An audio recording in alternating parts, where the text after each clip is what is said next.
Hello friend. दुनिया के दो देश जो कि सबसे पावरफुल हैं एशिया के अंदर, दो देश ऐसे हैं जो कि आज पावरफुल बनते जा रहे हैं। और ये दो देश जिनकी पॉपुलेशन ये दुनिया के पॉपुलेशन के लगभग आधे के बराबर है।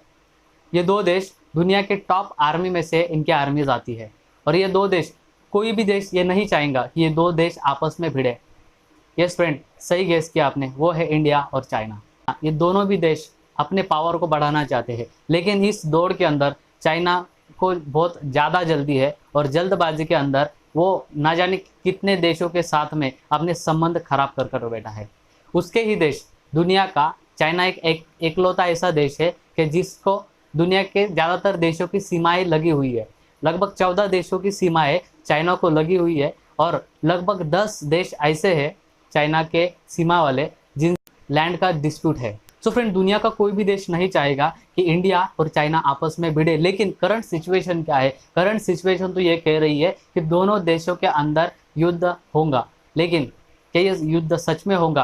क्या चाइना ने इसके लिए प्रिपरेशन की है और इंडिया ने क्या इसके लिए प्रिपरेशन की है? तो मैं कहूँगा इंडिया ने यहाँ पर प्रिपरेशन की है, क्योंकि इंडिया नहीं चाहता कि जो सिचुएशन 1962 के अंदर बनी थी वो सिचुएशन आज भी बने। आज इंडिया और चाइना के अंदर ज़मीन आसमान का फ़र्क ये बन चुका है। जैसे कि चाइना सोचता है कि 1962 वाला भारत से हम लड़ाई करने वाले हैं, चाइना बिल्कुल भी गलत है। लेकिन आज की अगर सिचुएशन की बात करूं तो इंडिया चाइना से बहुत आगे है। तो चलिए आइए देखते हैं इन सारे डिस्प्यूट के पीछे की वजह क्या है। तो चाइना की सबसे बड़ी प्रॉब्लम यह है इंडिया से कि इंडिया अपने इलाके के अंदर, अपने बॉर्डर के ऊपर रास्ते बनाने का काम ये शुरू कर दिया है। और वो लगभग यही रास्ते बनाने का काम कई वर्षों से चालू है, क्योंकि इंडिया को पता चल गया है। क्योंकि चाइना को अगर हमें सबक सिखाना है, अगर हमें इमीडिएटली हमारे आर्मी को बॉर्डर तक पहुंचाना है, तो हमें ये रास्ते बहुत ही इंपॉर्टेंट है। और इसके वजह से चाइना के अंदर खलबली मची हुई है और चाइना नहीं चाहता कि इंडिया को तो चलिए आज जान लेते हैं कि भारत की करंट सिचुएशन क्या है और चाइना की करंट सिचुएशन क्या है। अगर ये युद्ध होता है, अगर भारत और चाइना अगर आपस में लड़ते हैं, तो क्या ये जंग दोनों देशों तक सीमित रहेंगी? क्या इसका खामियाना पूरे देश को और पूरे दुनिया को भी भुगतना पड़ेगा? सो फ्रेंड, अगर दोनों देशों के बीच अगर यहाँ पर जंग होती है तो किसका पकड़ा भारी रहेगा? इस बात को चाइना भी भली भांति जानता है। लेकिन मैं आपको बता दूं कि कौन से देश इंडिया के साथ में रहेंगे और कौन से देश चाइना के साथ में। तो सबसे पहले जैसे कि पाकिस्तान ये चाइना का फ्रेंड है, इसलिए ऑफकोर्स आंखें मूंद करके चाइना के साथ में चला जाएगा। लेकिन अगर भारत की बात करें, अगर पाकिस्तान ये चाइना के साथ में जाता है तो यहाँ पर अफगानिस्तान इंडिया के साथ में आ जाता है। जैसे अफगानिस्तान इंडिया के साथ में आता है तो इसराइल भी इंडिया के साथ में आता है, क्योंकि इसराइल के और इंडिया के वैसे भी रिश्ते अच्छे हैं, तो इसराइल ऑफकोर्स इंडिया को ही साथ देगा।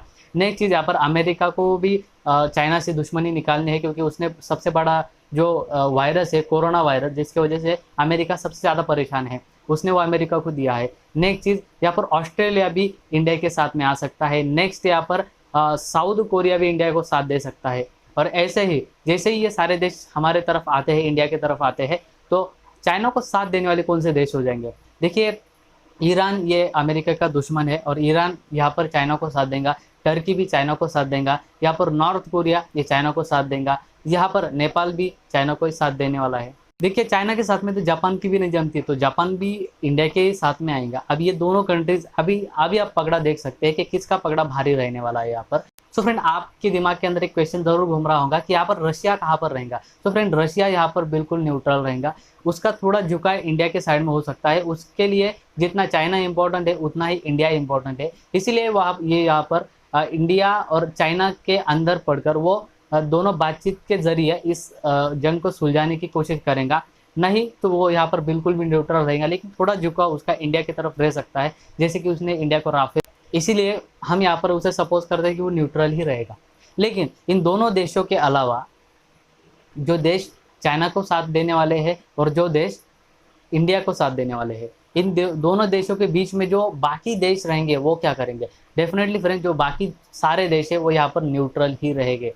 लेकिन फ्रेंड, अभी करंट न्यूज़ ये आ रही है कि चाइना कहीं ना कहीं पीछे हटने को मजबूर हो गया है, वो पीछे हटने को चाह रहा है। सो फ्रेंड, ये तो होना ही था, एक दिन चाइना को पीछे हटना ही था, क्योंकि वो अगर अक्लमंद है तो वो डेफिनेटली इस जंग को कभी नहीं छेड़ेगा। वो कभी नहीं अभी इंडिया के अगेंस्ट में कोई काम करेगा। तो इसीलिए चाइना को तो पीछे हटना ही है, और इन फ्यूचर के अंदर यहाँ पर बहुत कम पॉसिबिलिटीज है कि दोनों देश आपस में भिड़ेंगे। इसीलिए हमें यहाँ पर चाइना से ज़्यादा डरने की ज़रूरत नहीं है। वैसे भी उसका जो व्यापार है वो तो अभी कोलैप्स हो चुका है। जैसे कि इंडिया के अंदर 5 लाख करोड़ का वो व्यापार हर साल करता था, इंडिया से पैसे लेता था, लेकिन जैसे ही 59 ऐप इंडिया ने बंद करवाए, उसके बैन करवाए, तो वहाँ पर से वो तिलमिला गया है। और वो नहीं चाहता कि और इंडिया के साथ में संबंध खराब कर कर हमारा जो भी बचा कुचा बिजनेस है उसे वो रोक दे। इसलिए वो अभी डेफिनेटली वो नहीं चाहेगा कि इंडिया के साथ में, और इंडिया ये सारी चीज़ें कर सकता है, इसका उसको भरोसा नहीं था। लेकिन इंडिया ने, भारत के गवर्नमेंट ने बता दिया है कि अगर देश के अगर खिलाफ तू जाएगा, अगर भारत के खिलाफ अगर चाइना जाता है तो उसे सबक सिखाना ज़रूरी होगा। और हम इसके लिए कौन सा भी फैसला लेने के लिए हमारी सरकार ये सक्षम है।